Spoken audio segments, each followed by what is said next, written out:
Bom, nós temos, pela misericórdia do Senhor, aprendido muitas doutrinas maravilhosas aqui no livro de Hebreus. E hoje nós vamos, pela misericórdia do Senhor, continuar nos aprofundando e trazendo para a nossa vida, para a nossa fé, para o nosso dia a dia, para o nosso culto, para o nosso viver, essas doutrinas. E hoje nós vamos estar meditando um pouco aqui no capítulo 10 de Hebreus. E aí nós vamos avançando aos poucos. A minha intenção hoje é pelo menos chegar no versículo 18. Porque é como nós sempre falamos. A Bíblia, o texto, cada texto bíblico, ele é muito rico, ele tem muitas doutrinas, ele é cheio de tesouros. Então, quando você começa a cavar, quanto mais fundo você cava, mais tesouro você tira. E quanto mais você extrai, mais a sua alma ela fica cheia de gozo em Deus. Então, hoje, nessa noite, que Deus nos direcione por este caminho, que nós possamos crescer no conhecimento e nunca se esquecer que a palavra de Deus é como se Deus hoje, nesse momento, estivesse falando conosco, porque é isso que está acontecendo. É Deus falando aos nossos ouvidos. E muitas das vezes nós achamos que uma pregação é um homem apenas falando. E não é. Quando um homem abre a palavra de Deus e lê essas palavras sagradas, é o próprio Deus falando a nós.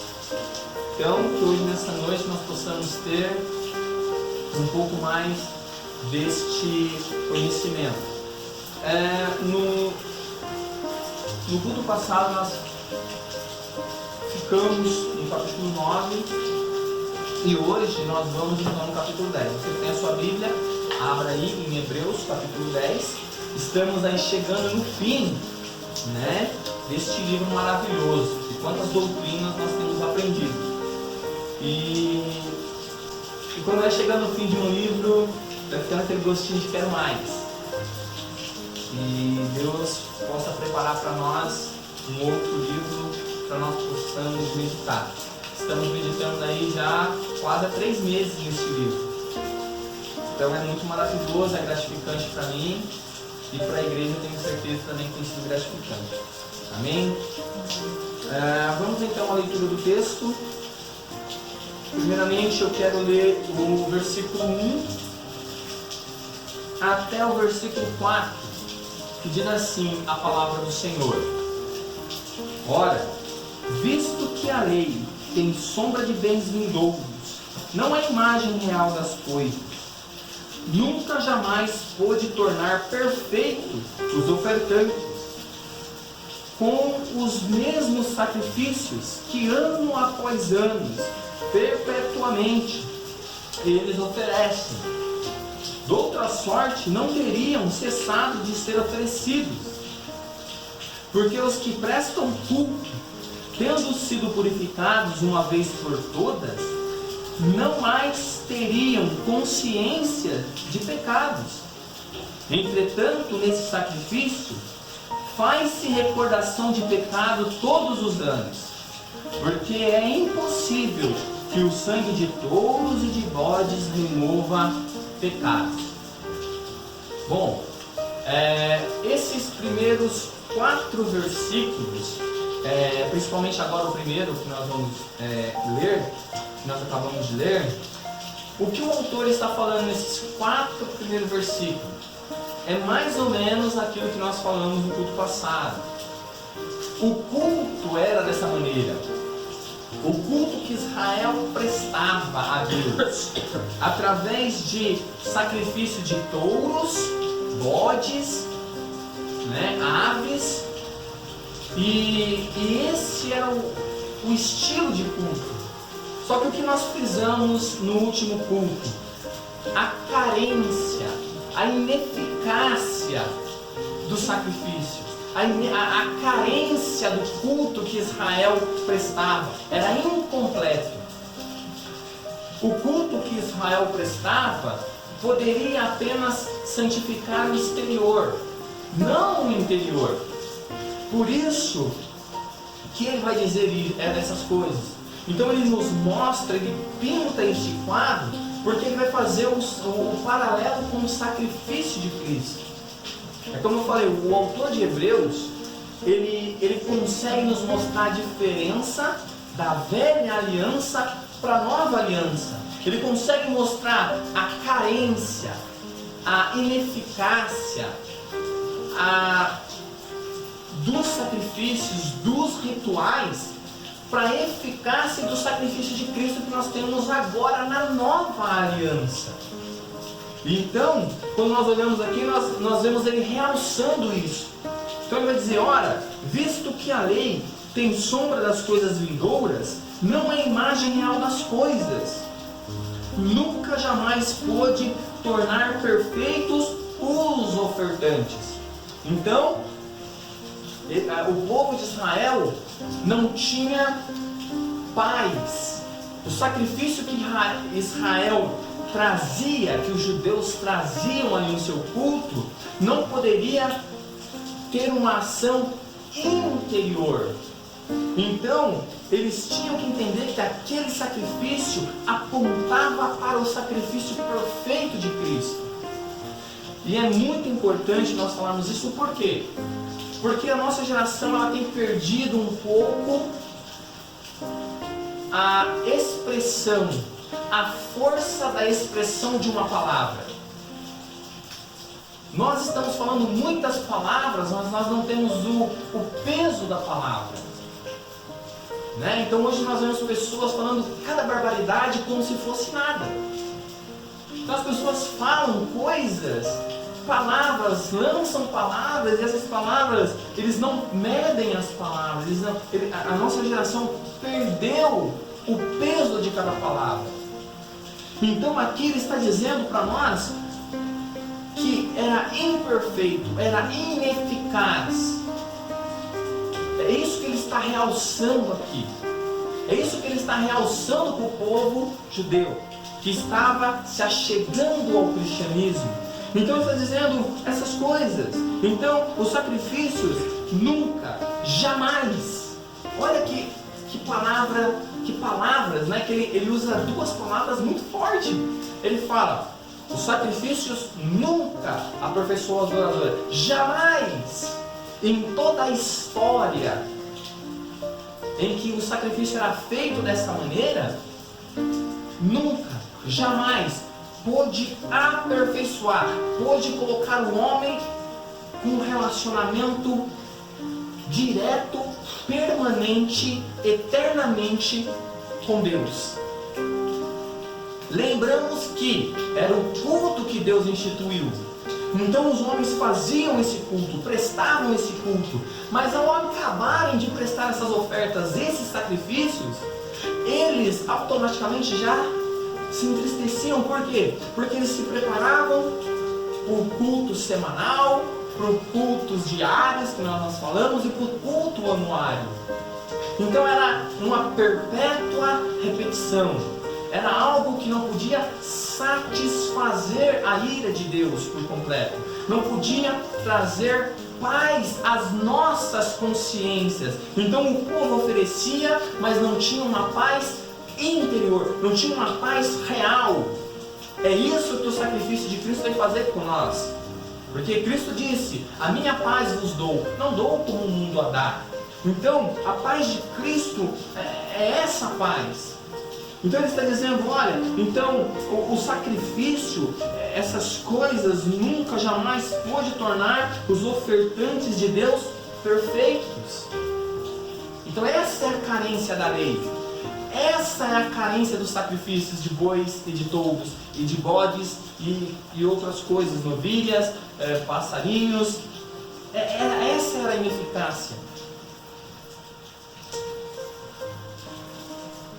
Que ano após ano, perpetuamente, eles ofereciam. Então Então nós vemos aqui no versículo 1, o autor de Hebreus dizendo para aquele povo: olha, vejam como era. Vocês não tinham paz com Deus. O sangue de bode e carneiro não podiam purificar, aperfeiçoar vocês. Era um grito para um sacrifício perfeito, melhor, aperfeiçoado. Então no versículo 2 ele vai dizer: de outra sorte não teria cessado de ser oferecido. Então quer dizer, quando Cristo ele se apresenta, ele se entrega como sacrifício vivo, ele é o Cordeiro de Deus, foi a última aliança, foi o último sacrifício, e essa forma de ritual, ela foi minguando rapidamente. Tanto é que nós não vemos na igreja, no início da igreja, a igreja oferecendo sacrifícios. A igreja logo de cara entendeu que Cristo era suficiente. A mensagem do Evangelho é essa: a suficiência do sacrifício de Cristo, a suficiência da oferta que Cristo entregou para Deus, o seu Pai. Então a igreja entendeu. Então aqui nós vemos rapidamente que essas coisas deixaram de ter valor. Só que, como nós falamos, infelizmente hoje nós vemos o quê? Igrejas tentando judaizar os cristãos.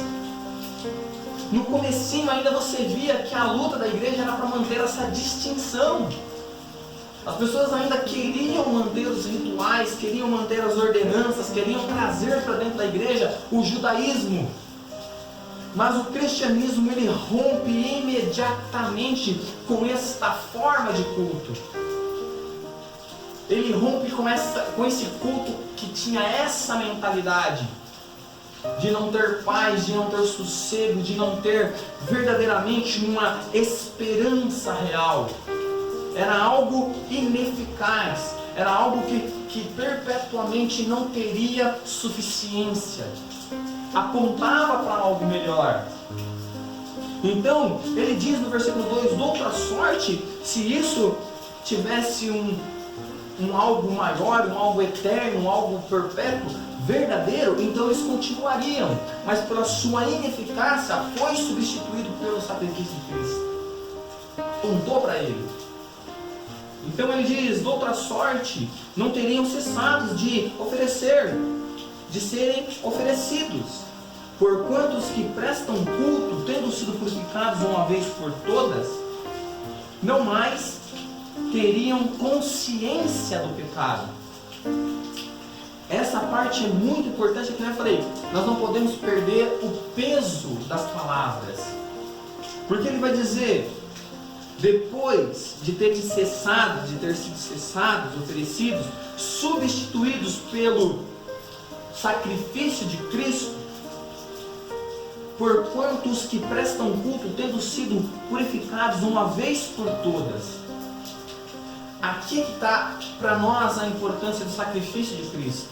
O autor de Hebreus, ele sempre enfatiza isso. Cristo morreu uma vez por todas. A nossa redenção é eterna. Ele está dizendo: olha o quão maior e perfeita e eterna é as coisas que Cristo fez. O culto que nós prestamos hoje não é como o culto de Israel, que ano após ano eles se reuniam e se apresentavam diante de Deus e declaravam que eles eram culpados. Era uma declaração pública. Era um culto público, e anualmente eles faziam isso, todos os anos. Eles tinham que confessar os pecados. E então eles confessavam, ofereciam aquele sangue aspergido, purificavam exteriormente, mas não trazia paz eterna com Deus. Trazia uma paz momentânea, passageira, que duraria ali um ciclo de um ano. Então aqui está a grande diferença. Então ele vai dizer: de outra sorte não teriam cessado de ser oferecidos aqueles sacrifícios, porquanto os que prestam culto, tendo sido purificados uma vez por todas, não mais teriam consciências do pecado. Versículo 3: Entretanto, nestes sacrifícios, fez-se recordação de pecado todos os anos. Faz-se. Então, faz-se recordação dos pecados todos os anos. Era isso que Israel fazia.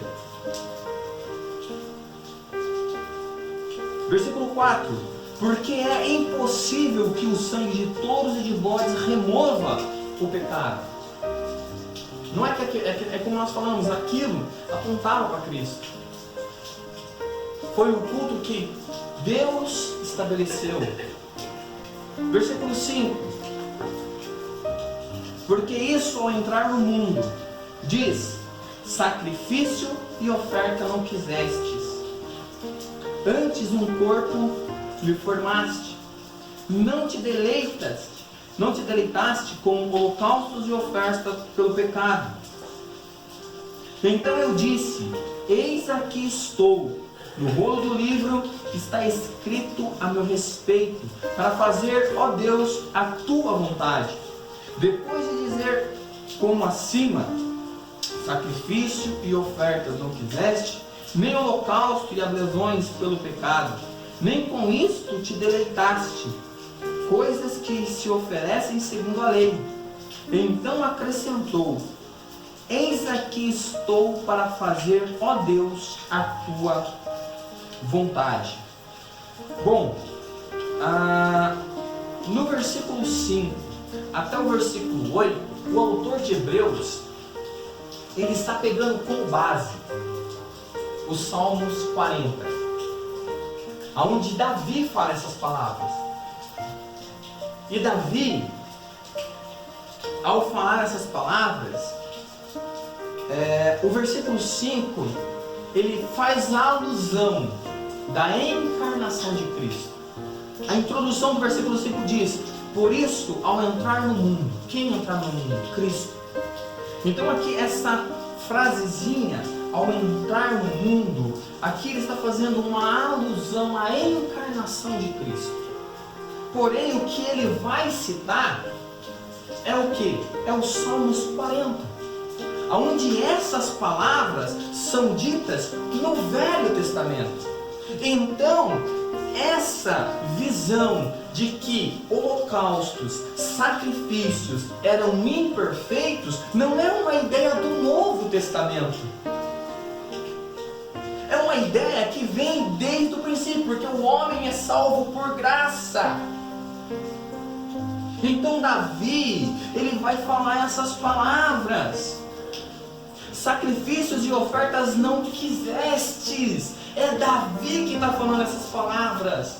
Lá no tempo da lei, Davi está dizendo: Deus, eu sei que o Senhor não quer sacrifícios, o Senhor não quer holocausto, o Senhor não quer. Não é uma mensagem do Novo Testamento, é uma mensagem eterna, é uma mensagem que vem do Antigo Testamento.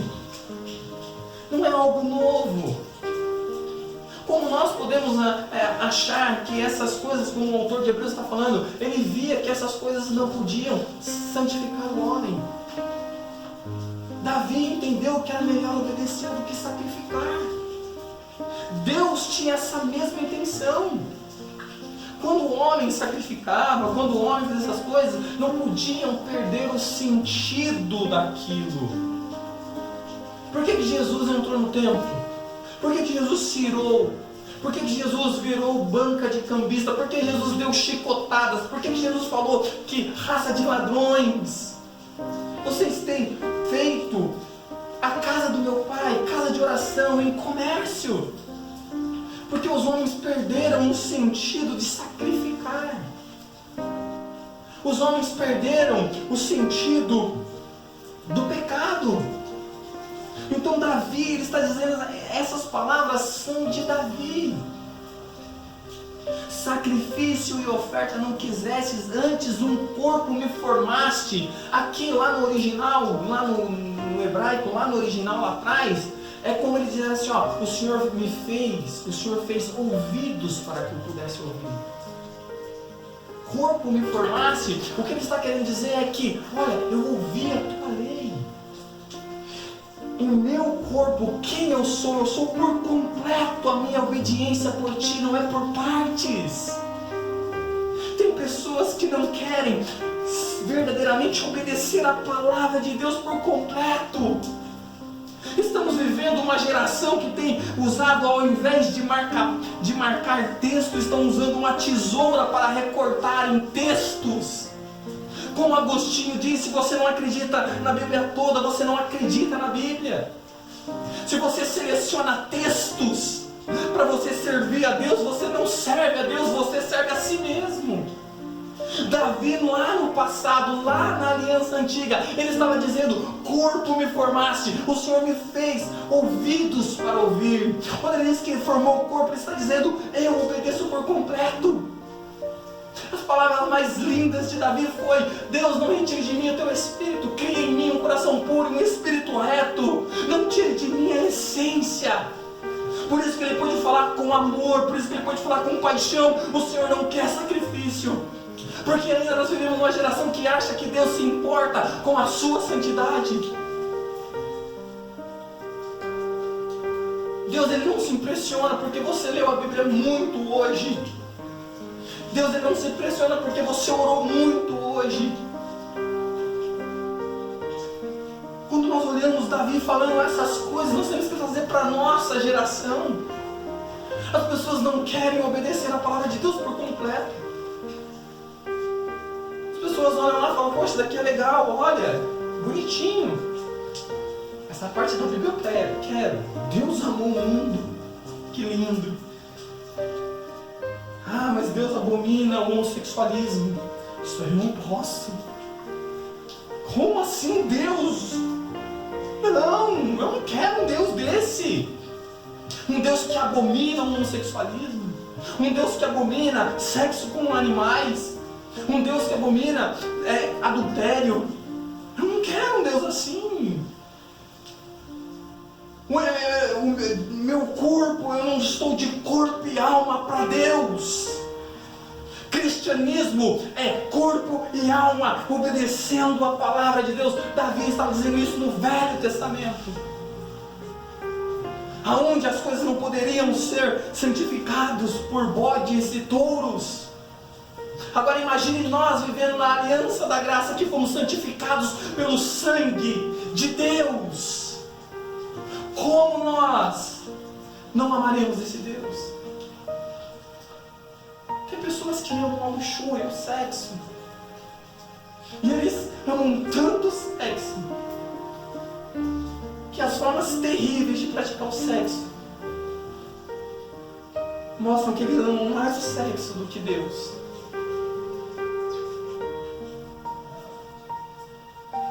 Se é para mim ter sexo fora do casamento, eu vou ter, porque eu amo mais sexo fora do casamento do que Deus.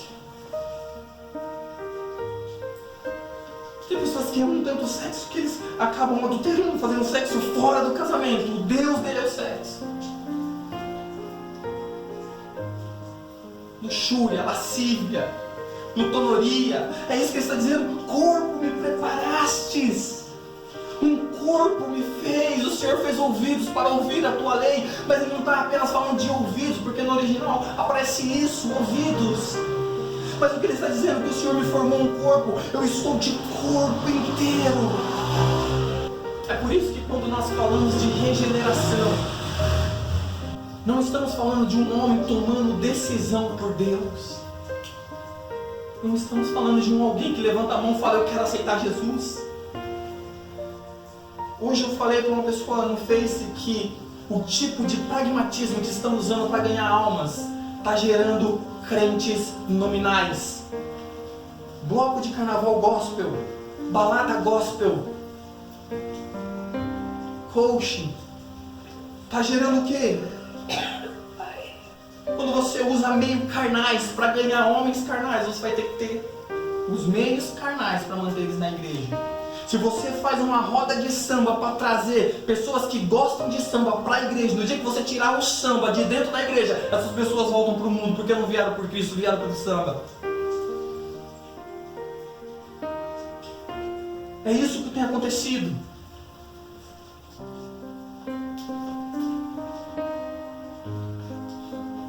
corpo me formaste. Davi está dizendo isso lá.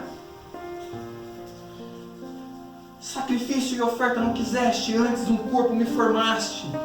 Não te deleitaste em holocausto e ofertas pelo pecado. Então eu disse, eis aqui estou. No rolo do livro está escrito a meu respeito, para fazer, ó Deus, a tua vontade. Como nós odiamos a vontade de Deus.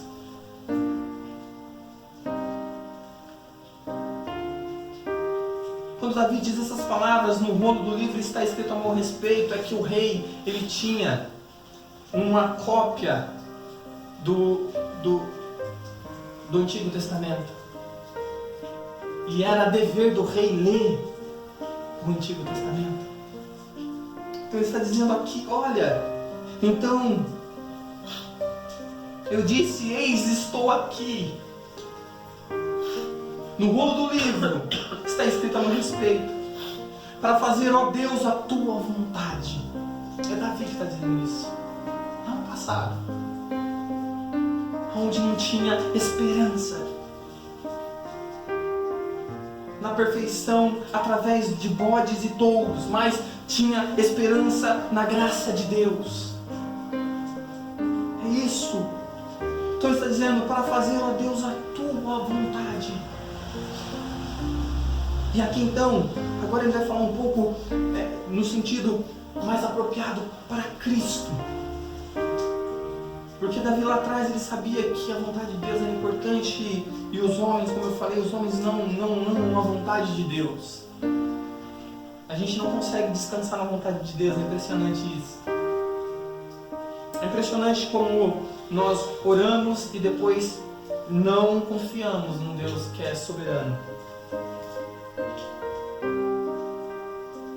Se Deus tivesse realizado todas as nossas vontades, hoje nós não estaríamos onde estamos.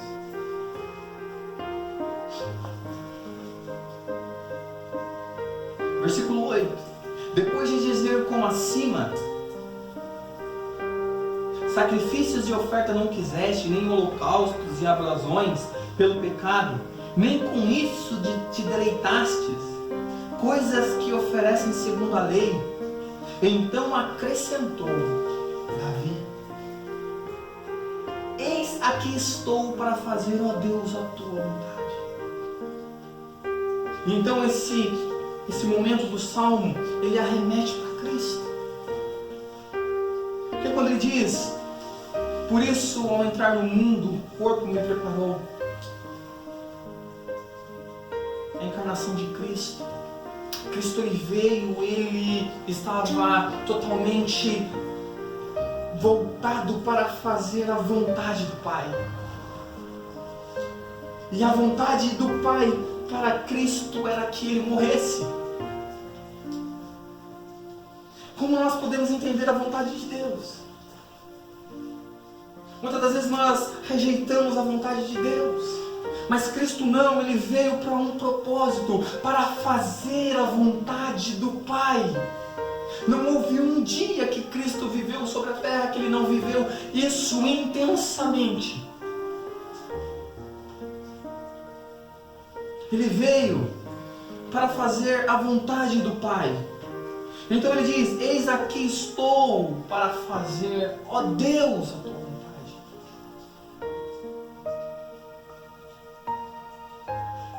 A obediência, essa obediência de Cristo através e por meio do sofrimento, como ele disse lá atrás, em outros capítulos.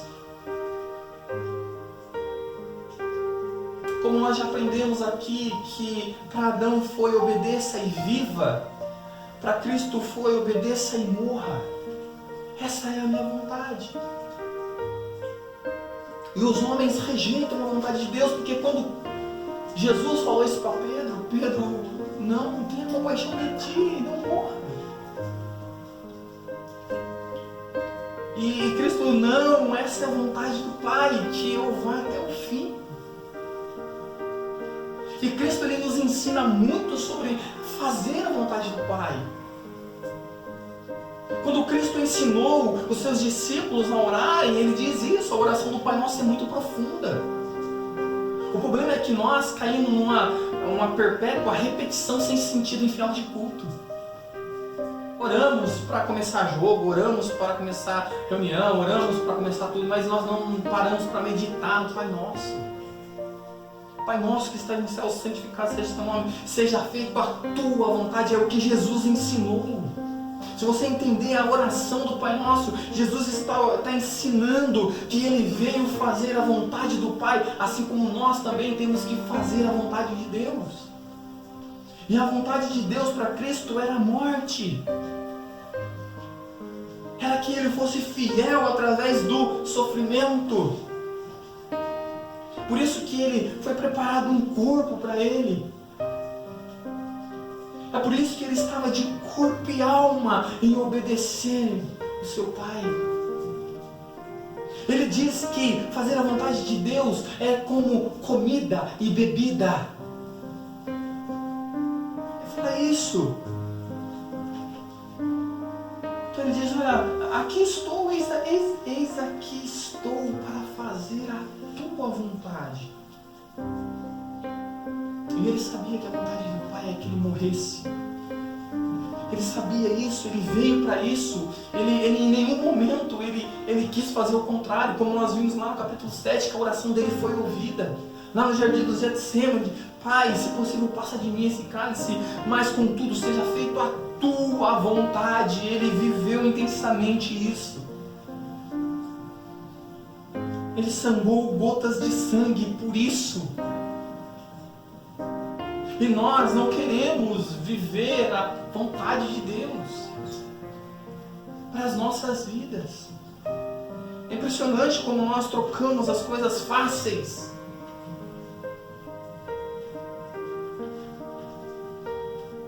Em João 4:34,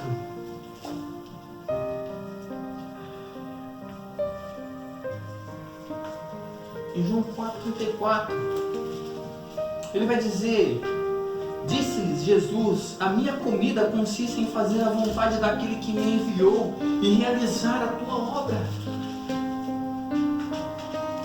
Em João 5:30,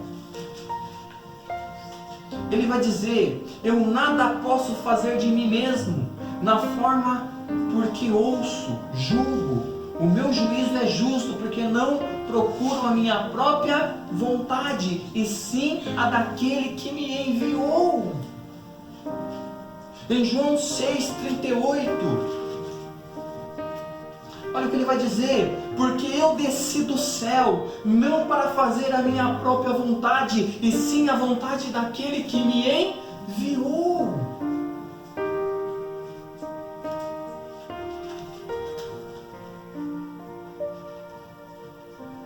Realizar a sua obra. Cristo viveu 33 anos na terra.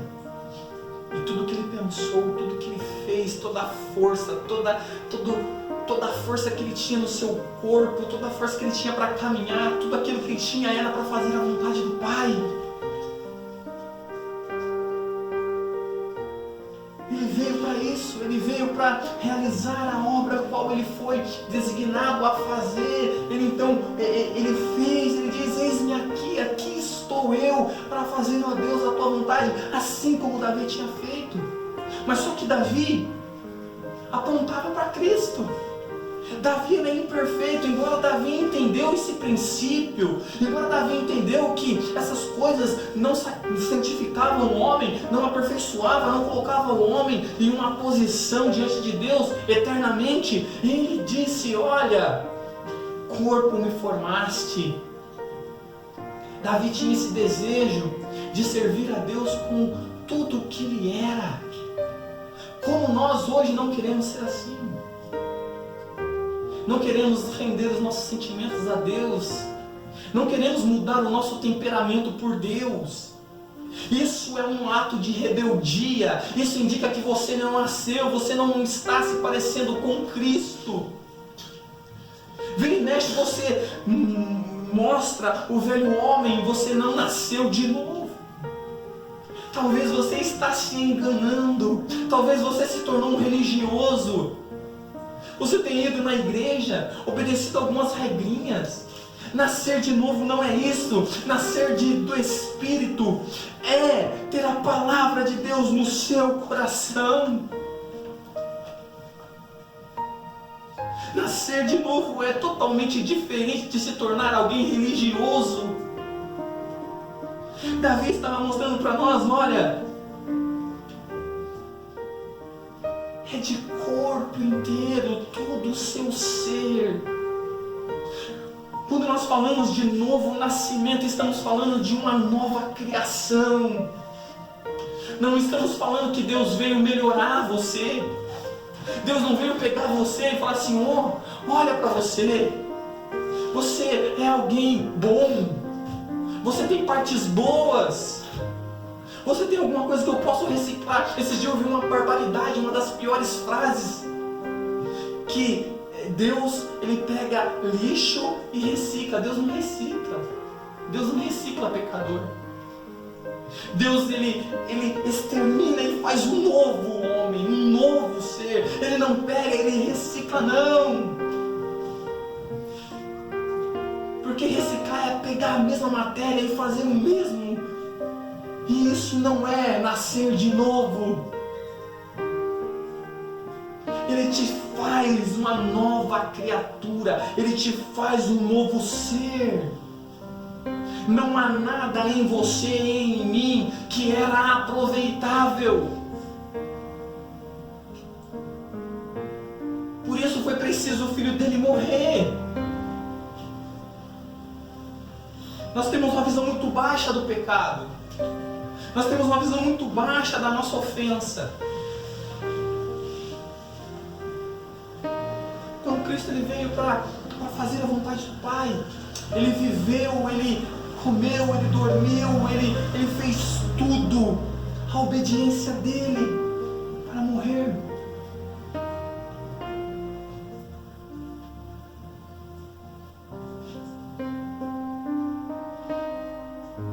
Eis aqui estou, ó Deus, para fazer a sua vontade. E então ele vai dizer, remove o primeiro para estabelecer o segundo.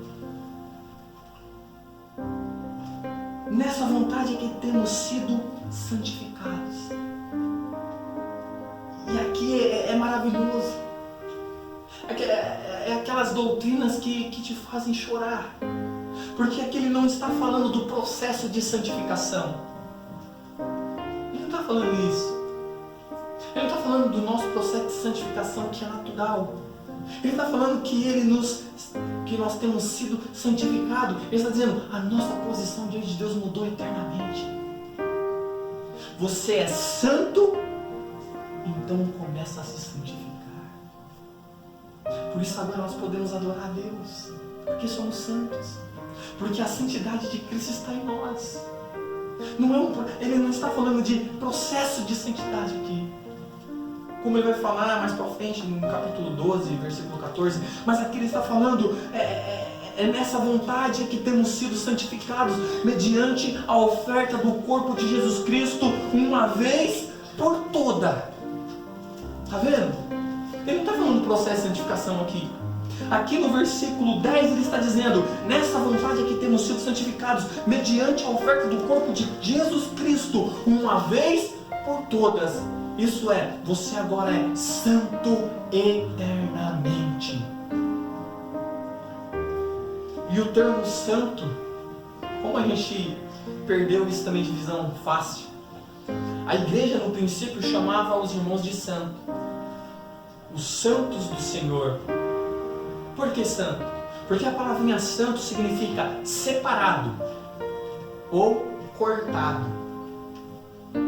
Cristo aqui, quando Ele morre, Ele nos separa do mundo, Ele nos corta do mundo, Ele nos separa para Ele.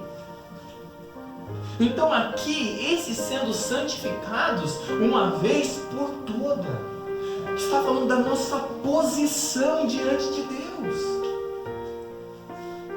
Está falando de algo eterno. Ele não está falando do processo de santificação. Mas Ele está falando para nós, olha, vocês agora são santos, separados, nação eleita, povo adquirido. Vocês não são mais pecadores. Vocês são santos, santificados. Agora a santidade de Cristo habita em nós. E é nessa santificação que nós somos aceitos por Deus. Não é a nossa santidade, mas é a santidade de Cristo habitando em nós, assim como a sua justiça. Há um processo de santificação? A santificação é diferente da justificação. Somos justificados de uma vez por todas. Aí acabou. Justificou, quem tentará acusação contra nós? Agora, santificação não. Nós somos santificados e então passamos pelo processo de santificação. Começamos a nossa luta contra o pecado. Olha como o pecado é tão terrível, que embora nós nascendo de novo, a nossa luta contra o pecado continua. Olha como o pecado é tão terrível, porque mesmo nascendo de novo, mesmo sendo separados, ainda temos que lutar contra o pecado e resistir até o sangue. É o que ele vai falar mais para frente. A nossa luta com o pecado é ferrenha. Estamos em guerra, estamos em luta contra o pecado. Não pela nossa força, como Martinho Lutero nós acabamos de cantar. A nossa força nada faz. E se os demônios quisessem derrotar, seríamos consumidos com certeza. Mas é em Cristo, Ele luta por nós, Ele peleja por nós, Ele nos santificou. E então agora, pela força do Espírito Santo, nós conseguimos lutar contra o pecado. Nós agora não amamos o pecado, nós agora abandonamos o pecado. Versículo 11. Ora, todo sacerdote se apresenta dia após dia a exercer o serviço sagrado e a oferecer muitas vezes o mesmo sacrifício, que nunca jamais podem remover pecado. Versículo 12. Jesus, porém, tendo oferecido para sempre um único sacrifício pelos pecados, assentou-se à destra de Deus, aguardando daí em diante até que os seus inimigos sejam postos por estrados dos seus pés. Que coisa maravilhosa para nós. Essas palavras têm que ser gravadas, entalhadas no nosso coração, uma vez por todas, para sempre. Um único sacrifício. Agora nós temos paz. Não é todo ano. Nós temos agora algo eterno. Nós temos algo seguro. É isso que ele está dizendo para os irmãos aqui. É para eles se alegrarem nisso. Cristo realizou. Cristo fez uma obra completa. Versículo 14. Porque com uma única oferta aperfeiçoou para quantos estão sendo santificados. Agora sim, aqui é o processo de santificação. Ele diz que nós somos santificados para sempre, de uma vez por todas, e agora ele vai dizer, porque com uma única oferta aperfeiçoou para sempre quantos estão sendo santificados. Então nós temos que buscar a santificação. Versículo 15.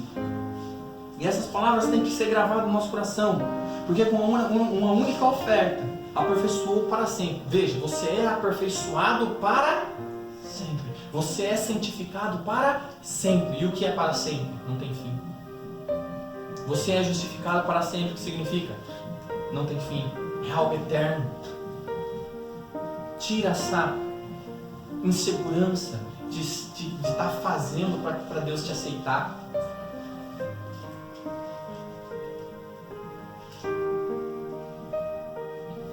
Porque com uma oferta aperfeiçoou para sempre, estão sendo santificados. Versículo 15.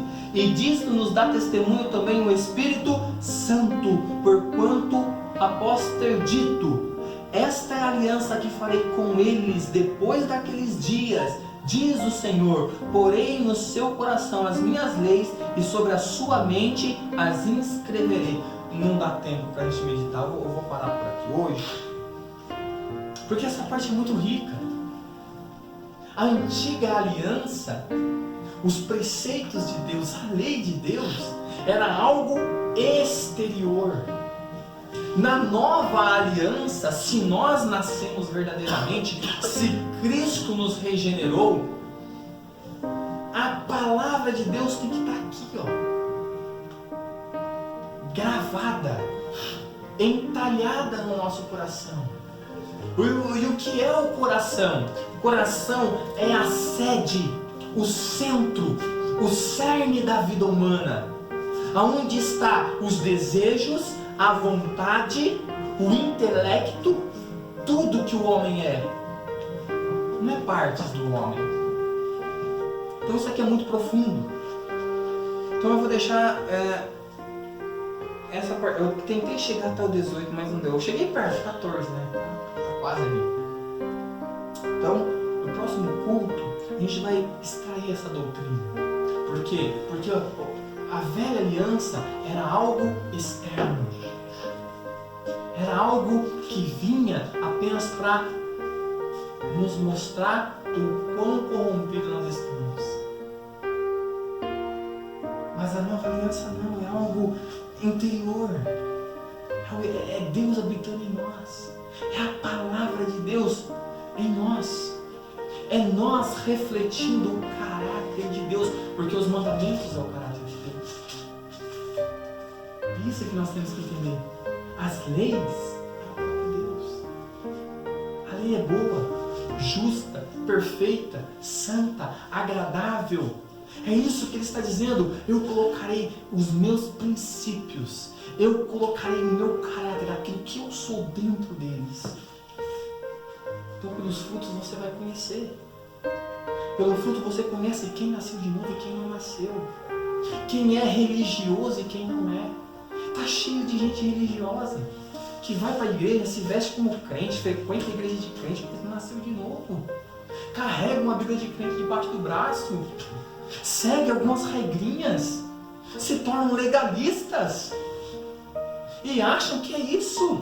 Cristianismo não é moralismo, cristianismo não é regras. Cristianismo é vida, é essência. Como Davi falou, corpo me fizeste, corpo formou para mim. É tudo que eu sou respirando para Deus. É isso, é cristianismo. Cristianismo não é você falar, agora eu não vou fazer isso, não vou fazer aquilo. Vou deixar de fazer aquilo. Porque a velha aliança era isso, era baseado nisso. E não poder comer, não poder beber, não poder fazer algumas coisas. Então, isso é legalismo. E as igrejas estão cheias de crentes nominais, pessoas que se intitulam cristãs, mas não amam a Bíblia, não conhecem o Deus da Bíblia. É como nós falamos. Se você for ali no Alphaville, você vai ver que tem uma igreja de lésbicas. Se você andar um pouco aí, tem uma igreja agora de homossexualismo. Pegam trechos da Bíblia, mas não ensinam toda a verdade. Não ter toda a verdade é pior do que uma mentira completa. Você tentar manipular Deus, você tentar manipular a palavra de Deus para atrair as pessoas, você enganar as pessoas e ser enganado. Esse é o mundo que nós estamos vivendo. As pessoas querem enganar e quando enganam, se enganam. É isso que está acontecendo na nossa geração. As pessoas estão enganando e sendo enganadas. Então, no próximo culto nós vamos meditar do 14 em diante. Tá bom? Deus amado, Pai poderoso, cheio de graça, cheio de poder, cheio de misericórdia, desperta as consciências neste lugar.